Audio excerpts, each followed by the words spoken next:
আমরা দারুণ অহংকার আগামী রাষ্ট্রনায়ক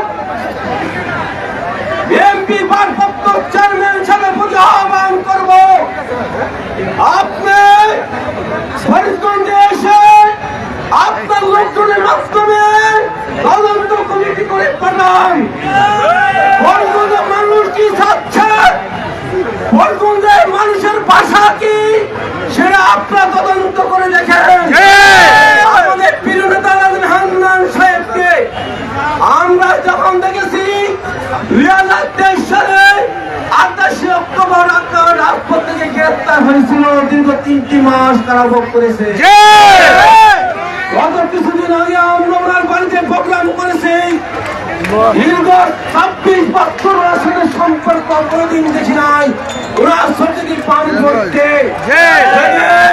ওনার কষ্টে ওনার কান্না দেখতে পড়েছে, আমরা ওনার পানি বিনা যেতে দিব না। আমরা বেঁচে থাকবো অবস্থায় 2026 সালে আলাদিন হান্নান সাহেবকে এমপি নির্বাচিত করবো ইনশাআল্লাহ। আপনাদের সম্মুখে বক্তব্য রাখবেন আলাদিন হান্নান সাহেবের সুযোগ্য সন্তান, যিনি গত 1 সপ্তাহ ফরিদগঞ্জে আলাদিন হান্নান সাহেব অসুস্থ থাকার অবস্থায় ফরিদগঞ্জের মাটিতে এসে দেখেছে যে ওনার বাবা দীর্ঘ 30 বছর যে মানুষের কি করেছে, উনি দেখার জন্য এসেছে।